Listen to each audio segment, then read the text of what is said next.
Welcome to the Black Belt Business Podcast. My name is Matthew Brenner, and today I am with Chris Casamassa.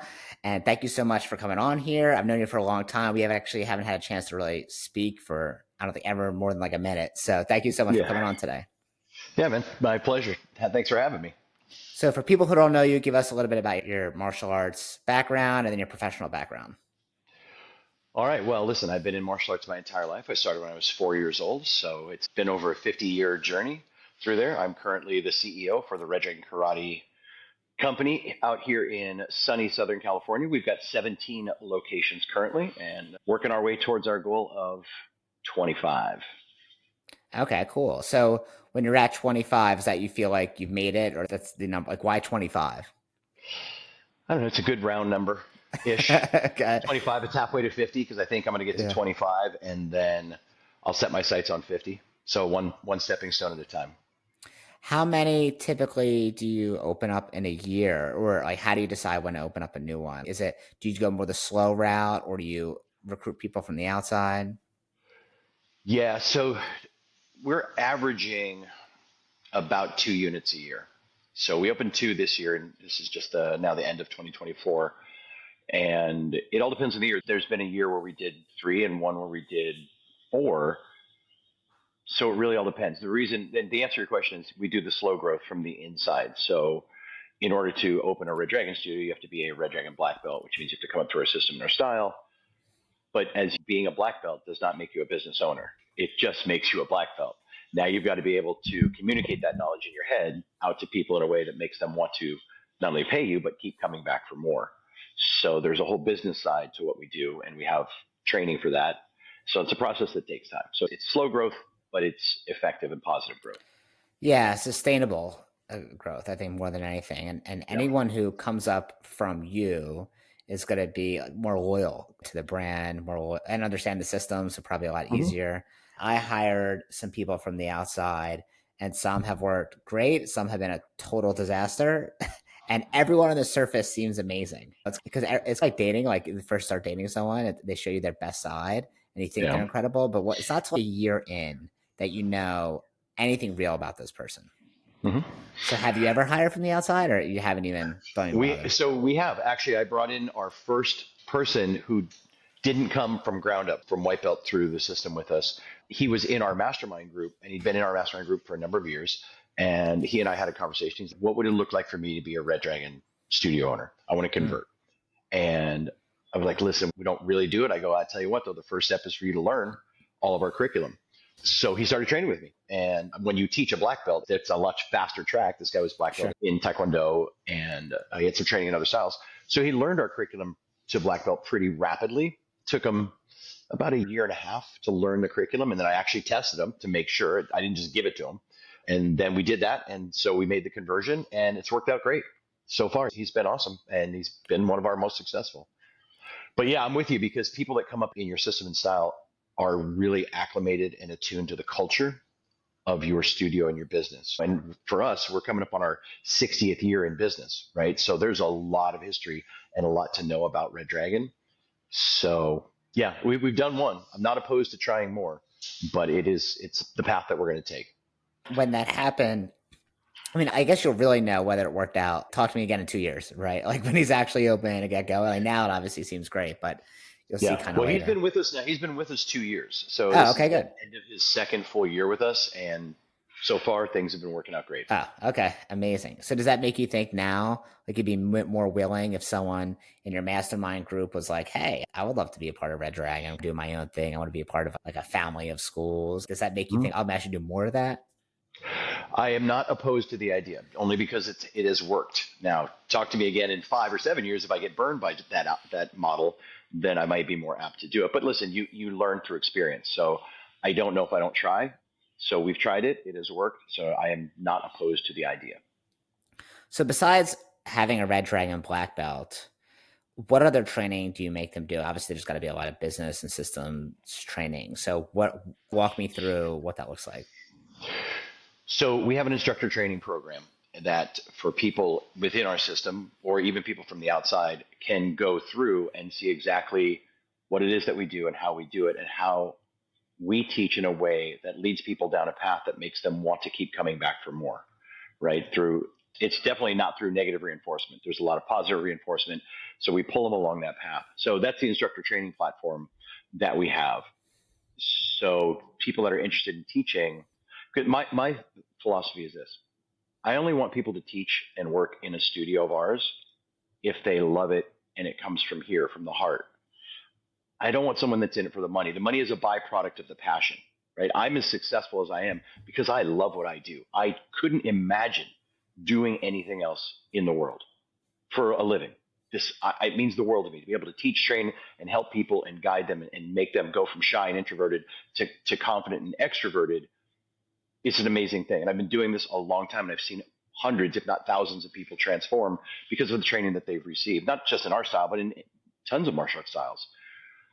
So when students are about halfway through our training, which for us is about blue belt, is the halfway point, they have an option to become an instructor, but they have to be certified and they go through our training program. So the cool news is when they make it to black belt, not only do they have the black belt skill knowledge as a student, they have the knowledge of how to communicate that to help other people learn and grow in the martial arts.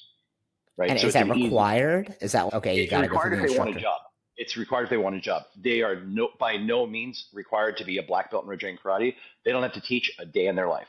And this is a flip for us. Like back in the 80s and 70s, like when my dad, who founded our system, that was part of it. And personally, I never really agreed with that. I wanted people who wanted to do it, not because they had to, right? So if I sign up for training in martial arts and all of a sudden now I got to teach people, like there were people that had that mindset, like they didn't want to teach and they would quit because of it.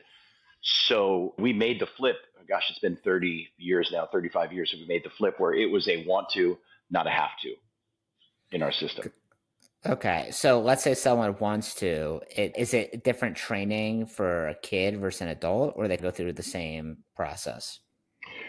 They go through the same process. And listen, by the way, we don't put 8, 9-year-old kids in instructor training programs. It's just not going to Okay. math out effectively. I think the youngest age we start them at is 13. So by the time they're 15, 16, they've got 2, 3 years into it. We can hire them, we can bring them on. And again, we're not having 16-year-old kids run a class of adults uh, to do that, right? They're going to teach at their age level or lower. And as they get older, then they teach up from there. It doesn't mean they can't assist, right? Assisting a class that another instructor is teaching is okay if it's over their age group, but we don't really have them running floors with a bunch of adults on them. So is that If like that an makes sense. invite? Yeah, it does make sense. So is that like an invite only sort of thing to do the instructor program? Because I'm sure you have some students who 100%. are okay. Because sometimes you have a student who's maybe not that great of a student if they went to the instructor route. Like we've had people ask about it, and we're like, maybe in the future, right? Because sometimes Right. you'll have a kid who maybe has ADD or ADHD, or even maybe just not a great listener, and like, okay, they're not going to be able to help other kids. But on the flip side, sometimes the kids who are misbehave, they'll take on this extra role of responsibility, and that'll change how they are as a student. So I've seen it both work both ways, but it's usually like a touchy thing that we try to handle as soft as possible because we don't want to hurt people's feelings if they want to be Sure. able to teach and can't. So I walk get me it. through the sorry, go ahead. No, I said, no, I understand what you're saying. So in our instructor program, it's a 90-day thing. And what that means is every 90 days, we sit down with the people that are in that program and just ask them the question, do you think this is for you? Because not everyone, people think they want to be a teacher, but as they go down that path, sometimes they're like, this really isn't for me. And again, because I want them to do it, I don't want to make them have to. They have 90 days. So every 90 days, we sit down, have that conversation. Hey, is this something you're good? Do you have any questions about your training? Are you liking it? Are you into it? And the hard part is getting your students to be honest with you because they want to please their sensei, right? So that's something we also make very clear to them. I'm not looking for yes men. I'm looking for people that are going to challenge me. I'm looking for people that are going to disagree because we can disagree, but still be respectful to each other, right? It's that old saying, you can disagree without being disagreeable. So it's hard to get, especially the younger kids, to give you that kind of feedback. So we really have to pull that out of them. And then if they're good, we're like, all right, we're gonna do another 90 days. So it's not a long-term thing for them unless they want it to be. I heard a really good strategy online a couple years ago that's been helpful for that to get the truth out of people.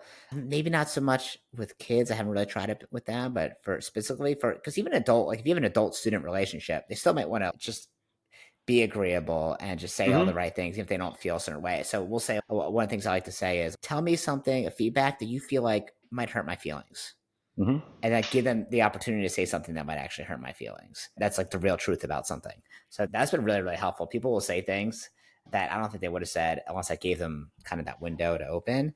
But I'm curious, besides okay, they become a blue belt. I'm 15 years old. Okay. Hmm. I want to join the instructor program. So what kind of training am I getting outside of regular class? Like what actually happens? So we actually have an instructor training class that happens once a week. It'll run for an hour, and we take them through all the things that they need to know to be a good instructor. Obviously, not all at once, but we start with pad holding. I mean, you of course won't be surprised by this, but we take it for granted, right? We've been doing it so long, holding mitts, holding shields, holding whatever. People don't understand how to hold a mitt for someone. So it's basics like that, and it takes them down the path. So it's like starting all over again in the martial arts. There's the beginner stuff of teaching and assisting, then there's intermediate, and then there's advanced. So will you have a separate instructor class for beginner, intermediate, and advanced, or for adults, or is it kind of everyone shows up during this hour each week? Everyone shows up during this hour. Now, every location is going to have a different group. It's not like I have 50 people in instructor training in one studio. You know what I mean? Maybe there's two, maybe there's three, maybe there's seven. It all depends on the location that we have.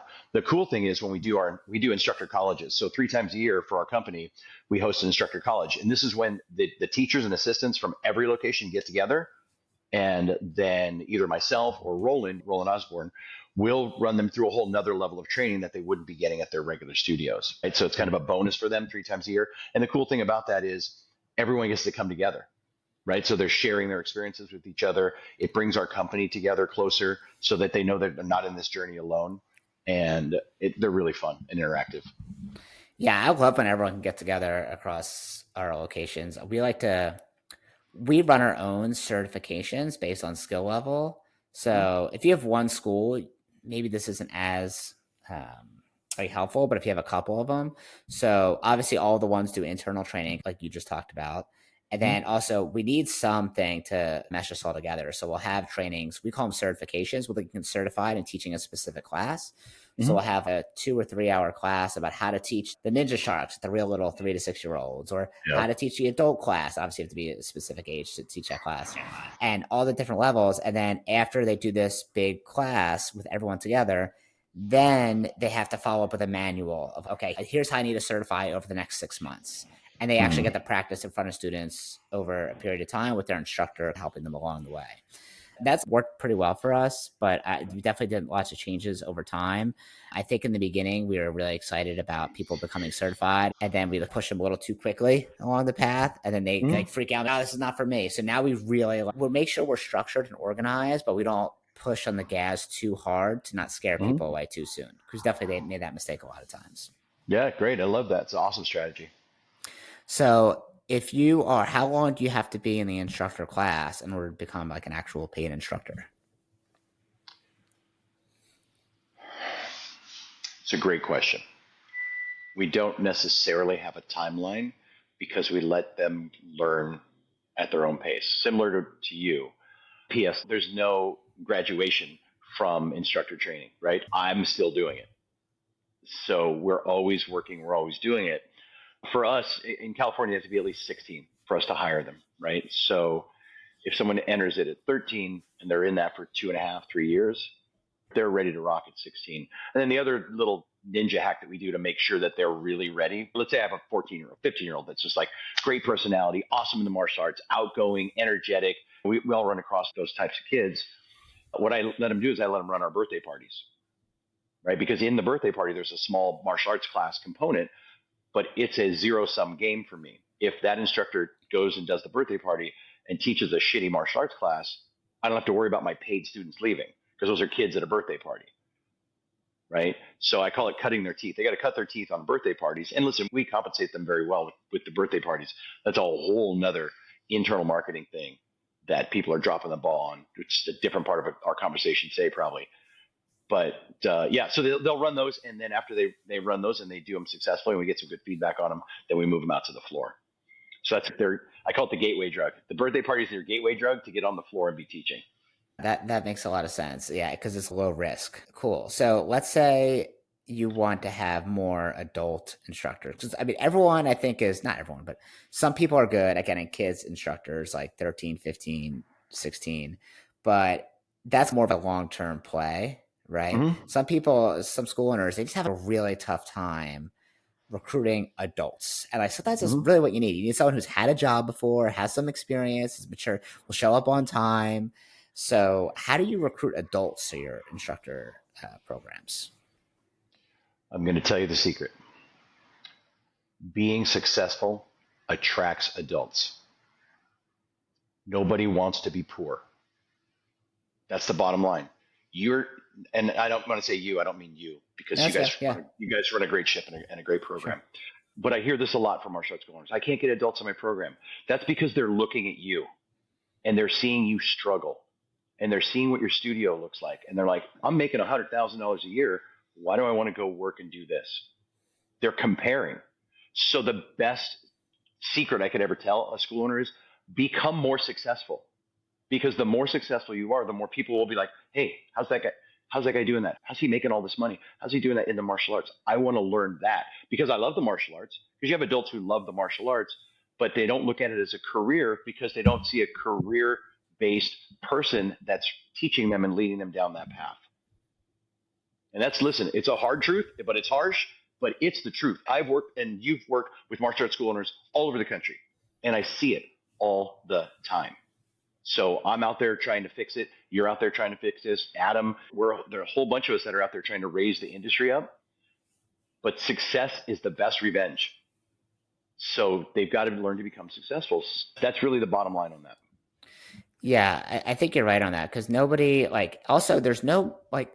Besides, if you're a student in a martial arts school and you see your instructor, there's no other person in that student's life, whether student's an adult or a kid, that they could look for as a mentor in martial arts that like makes a bunch of money, right? They Mm-hmm. don't have a cousin. Oh, this cousin runs a martial arts school that makes 300K a year or something. Like, no, like everyone in their family and their friends are probably have professional careers. It might be a contractor or a dentist or an attorney or whatever. Those people might make like great money, but the Mm-hmm. martial arts instructor, I think a lot of times tries to give everything and then never really sets an example of like how to live. By the way, I also feel being in like physical shape includes that, right? Where they want to look like you should be an example that way, right? You talk about discipline. I'm sure, I know you're laughing, but I'm sure we agree on this, right? Because you're obviously in great shape. You need to be the person that they want to be. So that way you recruit those types of people. And I think the area that I think we struggle with personally, like our schools, is that I was raised as well as my brother as okay, when you get money, don't tell people about it, right? Keep like stealth wealth sort of ideas. And like Mm-hmm. none of us really drive nice cars. I drive like a teenage girl starter car that I've had for the past 10 years, right? It's embarrassing when I pull up and I'm like, oh, every time I think, oh man, I should get a new car, I'm like, I'd rather get like another luxury watch because that'll hold value more, or I'll get another house or something. Mm-hmm. Right. So one of the things we try to do, I think we're not that great at, what we try to do is I show them, hey, like I know I didn't pull up to the school in Ashton Martin, but like my brother, let's say, it's like, okay, over a dozen commercial real estate properties, right? Or hey, I own 5 residential properties, right? One, Mm-hmm. two, three, and a commercial.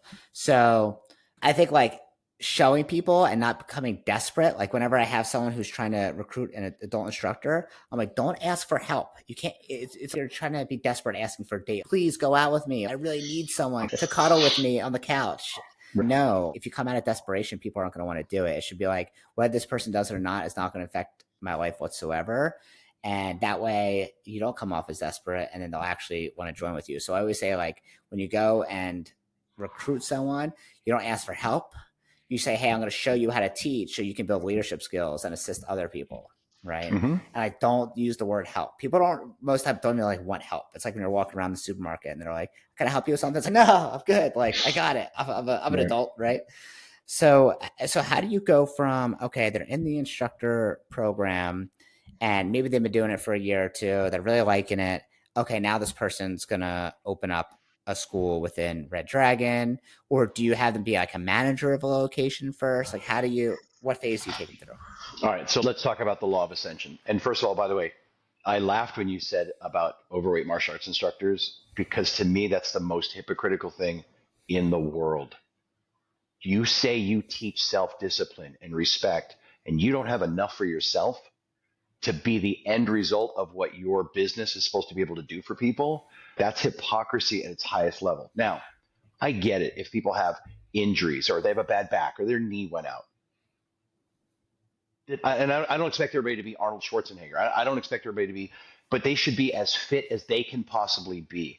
And don't use an injury as an excuse to put on an extra 50, 80 pounds and then walk around telling people to do shit that you can't do yourself. Like lead by example. I'm really strong on that, and I ruffle a lot of feathers when I say that, but I don't care, man. I'm in 2 months, I'm going to be 60 years old, but I'm in the best shape of my life. Am I as good a shape as when I was 25 and competing on the pro tour? Fuck no. But I'm in great shape. And I tell people, you don't even look that. I'm like, yeah, the martial arts can keep you young and keep you fit. This is what we do for a living. So live it. Right? I think that's gotten a lot better over the years as far as the industry as a whole. It Do you has, think but that? it's not enough. No. Not enough. Dude, I was just in Arizona at Adam Kiefer's event. And yeah, You think the more good people need majority to of the room was focus? in shape, but there's still plenty that are not. All right, so that's my sidebar. I'm going to get off that soapbox for a second. Yeah. Back to your question. So here's our ladder of ascension for becoming an owner of Red Dragon. A, you're a student. B, you go through instructor training program. C, you become an assistant on the floor. From assistant, you go to section leader, meaning our classes are broken down essentially into 3 to 5 sections, depending on the class. Warm up, self-defense, kick punch combination, if they're doing forms or weapons. You take a section of the class and you run it. After you run a section of a class, then we'll let you run 2 sections, then 3, and then eventually 4. So now you're a floor instructor. Okay. From floor instructor, that means you're able to run a class by yourself. Then you'll go to head instructor, which means you can run all the classes. Right. And again, there's steps within those steps, but that's it. From head instructor, you're going to go to manager. Manager is you've got the floor handled, and now we're managing the day-to-day operations of the business. That's a whole other training. From manager, once you're through that process, you're managing a school essentially on your own. Now you can become an owner. So that's essentially our stepping stone of how we take them from student to potential owner. And again, it's an if they want to. Like you, we're not pushing anybody down the path. We're pulling. Come this way, go this way if you want. If you don't, cool, just tell us. And I tell my students all the time, you can be my student forever. You never have to teach a day in your life. And you might get into this. And here's what's cool about the young kid. And by the way, a lot of people shit on people between the ages of, say, 16 and 25. I love them. I think they're great. And I think a lot of people are selling them short and saying, oh, this generation is lazy. They're too interested in that. No, they just have different wants and needs and likes than we did when we were young. And when you understand that, those kids are not only really good, but they are super dedicated and they're super loyal and they really get into it. So that's why I'm a fan of them and I like them. I think they're great. Yeah, they definitely take a different approach than, like, say, an adult 20 years ago. Like you said, different 100%. likes. Yeah. Okay, so let's say someone's a manager at your school. So how many managers do you have per location? What's your model? One manager. Okay, so is that like the only full-time person? Everyone else is part-time? So in a perfect world for us, we're running a 3-person operation, right? 2 full-time, 1 part-time. With that, and when I say full-time, we have a front office person. Okay, so there's someone that meets and greets you at the front. And our model that's worked the best, it has been moms of students. We train because, first of all, a mother is more nurturing, more caring, more kind. A mother of a student who works at our school says a lot because all she has to go is listen. Because a parent will go, hey, is this place good? And the mom will just look at him and go, my kid's out on the floor training and I work here. That's how great this place is. So we never have to sell anybody anything when you have a mom working the front because they connect. Moms connect with other moms right away. And so we have that person. That's our front office manager. Then the studio manager / head instructor can run the majority of classes, and then 1 assistant instructor who's in there part-time. We can run that model, 3 people, up to 100, 125 members. Once it gets beyond that, you need another instructor. You need more hands. Otherwise, people start to feel like numbers out on the floor. And we want to try and build that interpersonal relationship where they feel like part of the family. So you need more people. But ultimately, at any given location, let me just run the list in my head real quick. Yeah, it's 2 full-time, and then the rest, 2, 3, they're going to be part-timers. And part-time means they're running less than 40 hours a week. Yeah, and what I think you and I will understand, and not everyone who maybe only has one location will understand, is that if you have more than 3 locations, every school is going to be a different level in like the life cycle, right? And just like students in class, you're going to have some A students, you're going to have some B students, you're going to have some C students, right? Mm-hmm. And sometimes the A students just get a lot of attention because they're doing so great and a lot of high fives, and then the B students get missed over because they're not doing anything bad, they're not doing anything great, they're just like there. And then C students take up a lot of our attention and stress levels, right? So let's just talk about a typical school that's mature of like where you want it to be. So like how many students do you want at a typical, okay, there's a Red Dragon location. This one's maybe not the best, not the worst, but I'm like happy at this area. Like how many students do you want them to have? Like what revenue do you want them to be bringing in? Well, we set thresholds for them, right? So the first threshold we're setting is 100 members, right? Our average membership is just slightly north of $200, right? So that's going to put $20,000 to $25,000 a month in gross revenue, hitting that 100. Ultimately, I'm happy, and they're a lot happier when they're at 150. Okay, now, and just for clarity, anyone listening, not all of my locations are super successful. I have some that are underperforming in my eyes. I mean, the owner's happy. He's a single guy making 15, 18 grand a month, whatever. But in my eyes, they're underperforming, which means they have less than 100 members. And I have 2 locations I can think of right off the top of my head that have that. One's trying to get over 100. The other one's just happy where he's at. I got 87 students. I'm happy. Okay, cool. Good for you. Yep. Yeah, I mean, if that's you, that's cool. And we've got like Mohammed, he's well over 250 active members. So it runs the game. So 150 for me is the sweet spot. That way I know that owner's making a really good living. They can pay people a decent wage to work for them, and they can save money as well to buy a house or keep making their mortgage payment or get themselves a nice car if they want to. So I like 150. It's a solid 150 number. students. And then what revenue line do you want them to get at where you're like, okay, this is good? Just north of 30,000. Okay, so if above 30K, you're like, I can breathe, Yep. they're fine. If they make any extra, great. It's on the rent too, right? Like California, hello.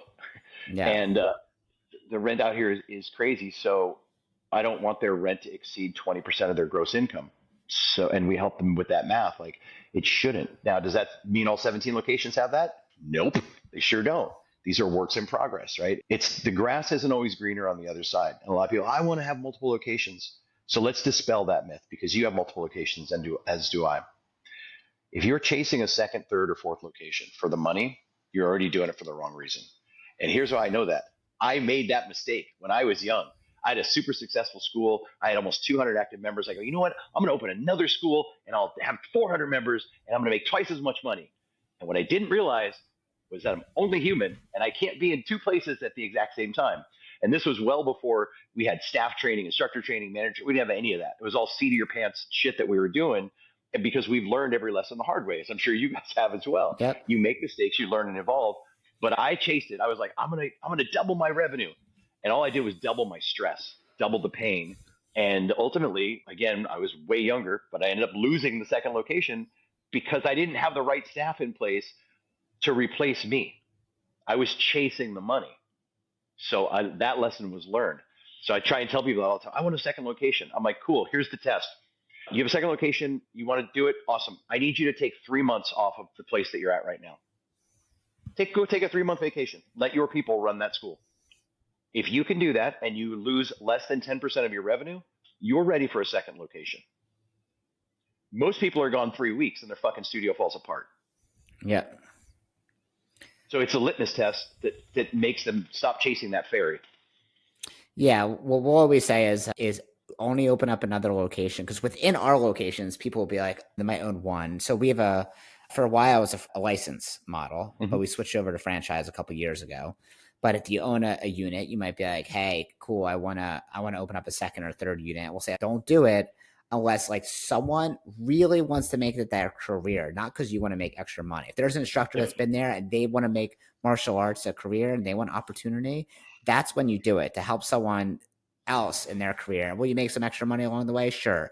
But too often, like you said, people spread themselves too thin and then they're twice the stress and half the amount of money. Yep. Yep. 100%. And that's actually a conversation you and I should have at some point. Maybe not when we're recording, because we are licensed too, and I'm considering potentially. But that was the other reason you asked about 25. When I get to 25, I want to maintain that and see how we do. And if things are going well, I may want to convert to a franchise at that point, and that would open up a lot of doors for other people that potentially would want a Red Dragon School in different states. Yeah, so we Which that's a explored. whole monster. Yeah, I mean, I could talk about it for a minute. Now, my brother's going to be the one. I mean, he owns a franchise, so he's the one that is going to be able to answer most of your questions about that. But I've been obviously seeing and hearing everything along the way, and I can say that it's a way different model. There's definitely more liability involved. Mm-hmm. A couple $100,000 in lawyer fees and paperwork just to transfer over. So know that.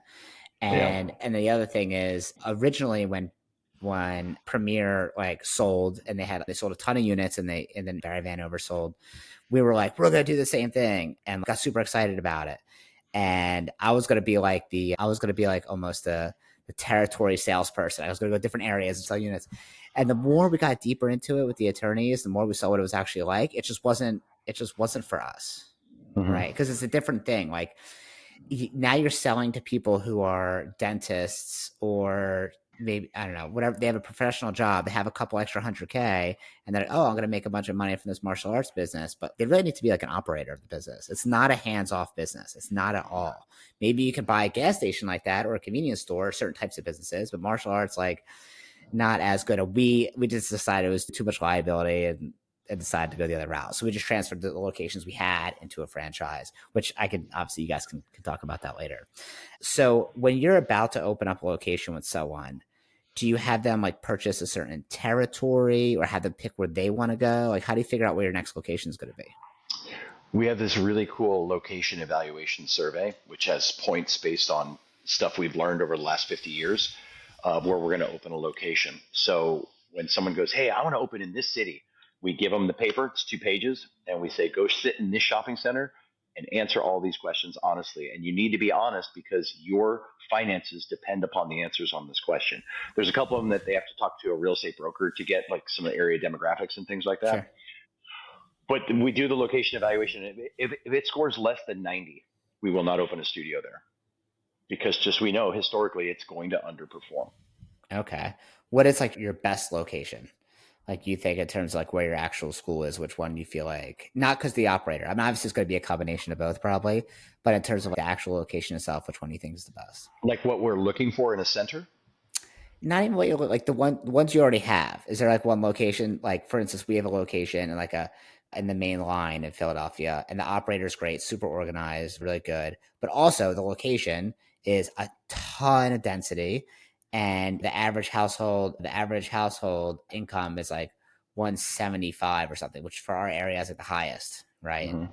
So that area goes bonkers, right? That location is amazing. So do you have a location like that kind of sticks out? We do, yeah. Our Glendora location and one of our newer ones, only been open 3.5 years, but he's killing it. I think you know Shaheen Jahanbash. Not off the top of my head. He was he competed on the Pro Tour for a number of years as well. But his location in Yorba Linda, which is Orange County, California, where the income is way higher because it's by the beach. So his location is really performing very well. Have you ever had to close a location? Yes, What happened there? many times actually. Well, I told you my story, but that was back in the '80s where I lost a location. Different reasons. We only had to close one location because the guy was an asshole and just wouldn't listen and wouldn't do anything, and we literally had to kick him out of the organization. So that's only happened once. Other things I think it's just three locations. We try and sell them first, right? So we had a guy in our Apple Valley studio who had gotten older, wanted to retire, wanted to move to Utah of all places, and he didn't want to close the school, so he sold it, and we've done that quite a bit. But only a couple times have we actually closed a studio. If it's underperforming, we do everything that we can to help the owner to dig down to find out what's going on. Because if the location evaluation is right, the location should be good. And what we find a lot of times is we call it Shihan disease, Shihanitis. And you get into a location and you become the central figure, and everyone's bowing down to you. And all of a sudden you think you don't have to work because you have all these people around you. Oh, yes, and say, yes, and say. And you forget about the day to day work that you need to put into your business. It's easy to do because it can be a powerful drug to the wrong person. So they ignore some of the business things that they should be doing. So we try and course correct that as much as we can. Yeah, we've definitely had the same situation. And honestly, sometimes it's okay, like the location you have, like the one you mentioned, that's maybe less than 100 students, and he's happy. He's because he Mm-hmm. has students and he's seen as like this respected figure. That's awesome. That's great, right? If that's for him. But yeah, like I have a location that we had to do some like employee replacement because if it's not performing over the course of a couple of years and I'm not making any money from it, well, something's got to change. We had a location we closed, and my sister, she's like really bold, I would say. And she's, I'm going to have a location in Martha's Vineyard. And all of our schools are in Philadelphia and New Jersey. There's like a core and like fans Mm-hmm. out, but they're all within the driving range of like maybe an hour and a half of each other, 2 hours. And she's like, I'm going to open up in Martha's Vineyard. And she just like, went for it. And she tried it out for a year and a half, 2 years maybe. And then eventually like, it's just dwindled. I was like, hey, I can't deal with the stress anymore because she's flying back a million times, driving up. And I think sometimes when you think like you have one and oh, it's going to be amazing. Oh, this other one is a really great neighborhood. If it's too far away and you can't really manage it the way you want, then it's just on a matter of time before it sinks and fails. So how do you keep by the way, I'm like super proud of her for trying it because everyone told her not to. And she's just, screw it, I'm doing it. And I'm like, all right, cool. And she failed. I'm like, all right, you learned a lesson. No big deal. Right. Like, hell yeah, good for you. So how do you do quality control across your locations? What do you do to make sure people are teaching the same things or the right way? Great question. And the model that you guys have is the same model that we have. My dad, when he started opening multiple locations and having people open, wanted us to open close because back in those days, there was no digital advertising. There wasn't even the internet, right? And so you had to do things called yellow page advertising and Yeah. newspaper ads. And when the studios were close together, we could take over a market and every studio could contribute to the one ad.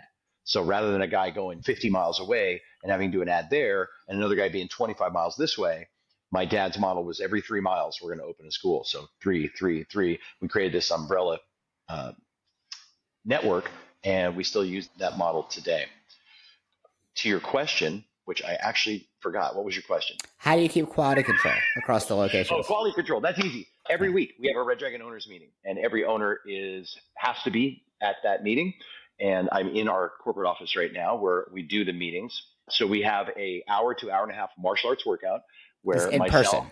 This is in person. This is live. Yeah, yeah. It doesn't matter. Even our guy, we have a guy in a town called Visalia, which is a 3.5 hour drive, and it's a satellite location that we're testing out, and it's working.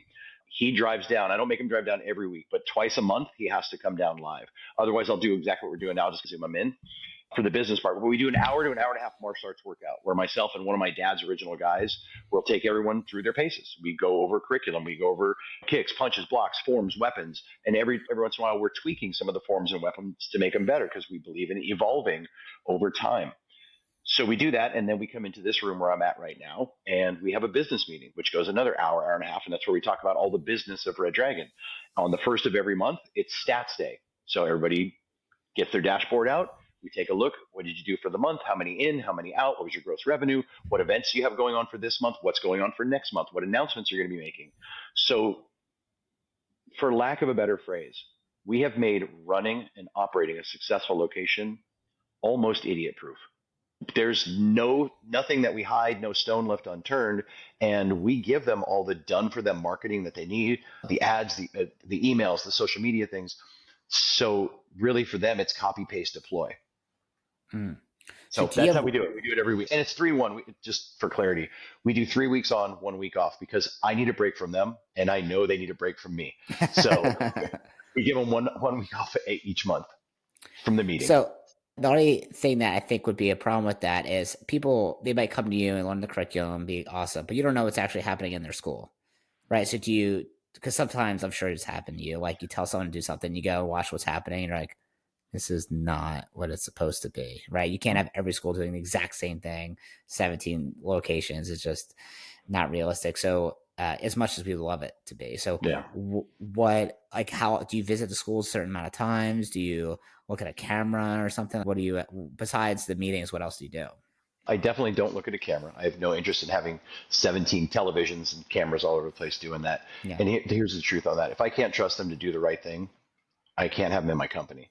And so I am now. Does that mean they don't have cameras? Of course, they all have cameras in their studio. It's California, man, where everybody sues everybody. So there's cameras everywhere. But yeah, I got to trust them to do the right thing. I know, and this might sound weird to some people. I know if they're doing something right or wrong based on two factors. One, how they perform out on our floor with me and my other guy, Mike Jablonski. Two, their numbers. Numbers don't lie. People lie all the time, but numbers don't.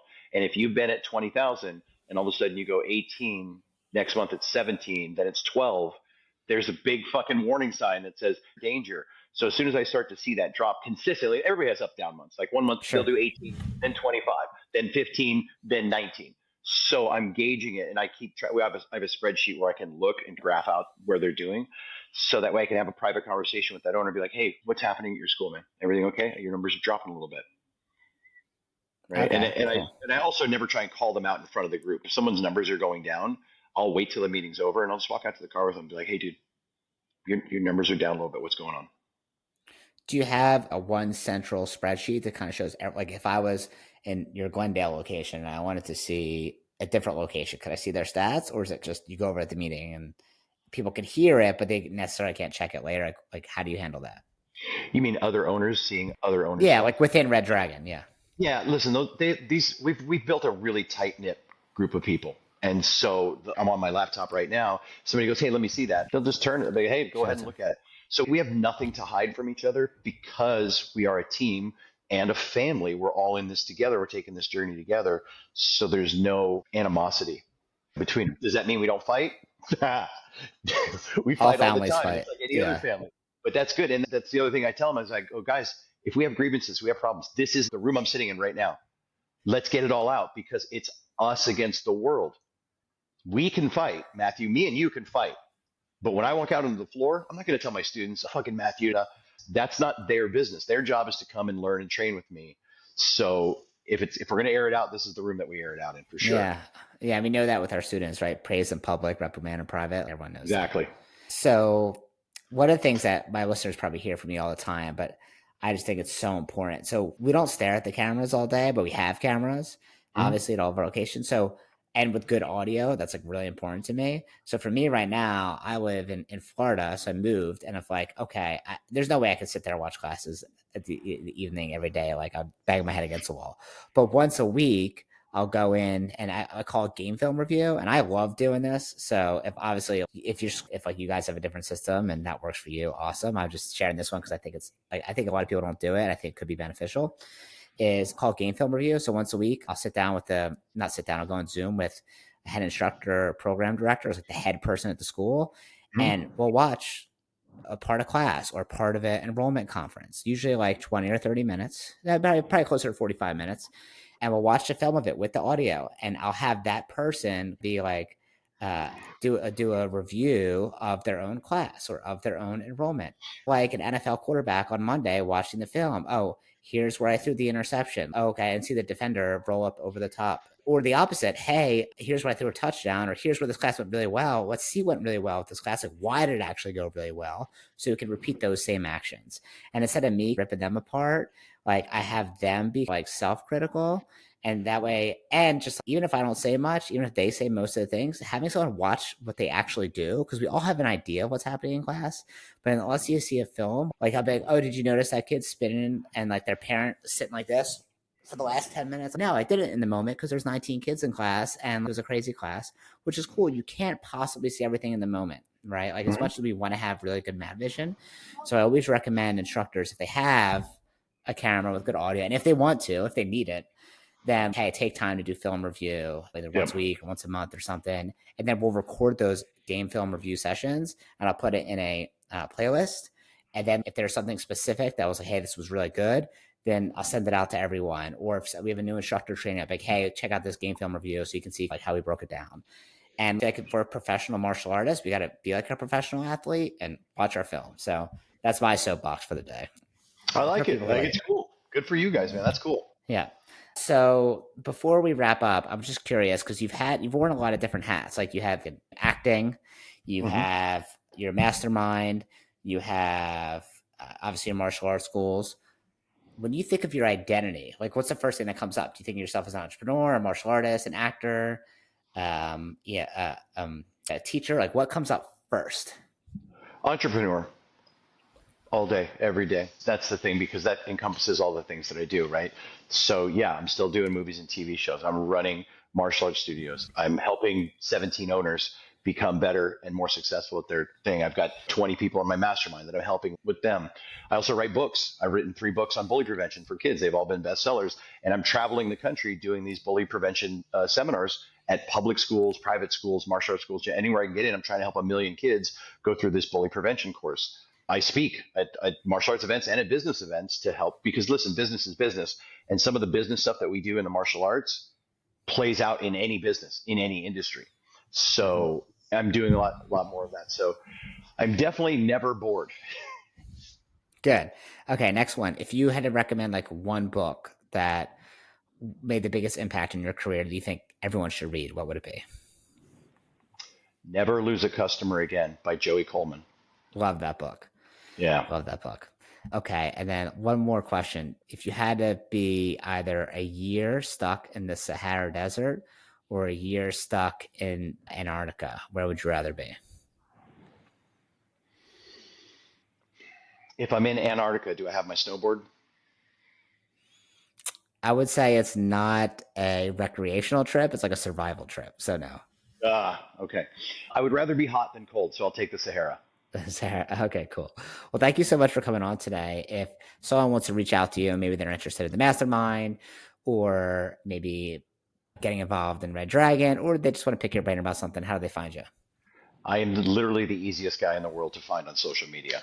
I'm on all the platforms: Facebook, Instagram, TikTok, Snapchat. You can find me there. You can DM me, send me a message. It's simple. You can go to my website, which is my name. Good luck spelling it, but it's chriscasamassa.com. So you Can can you spell it contact me real from quick there. for people that are maybe listening and not watching on video or something?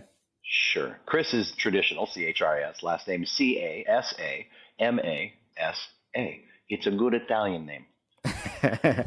Well, thank you very much for being here and for giving us insight into your schools. Thank you. Yeah, man. Thanks for having me. Appreciate it.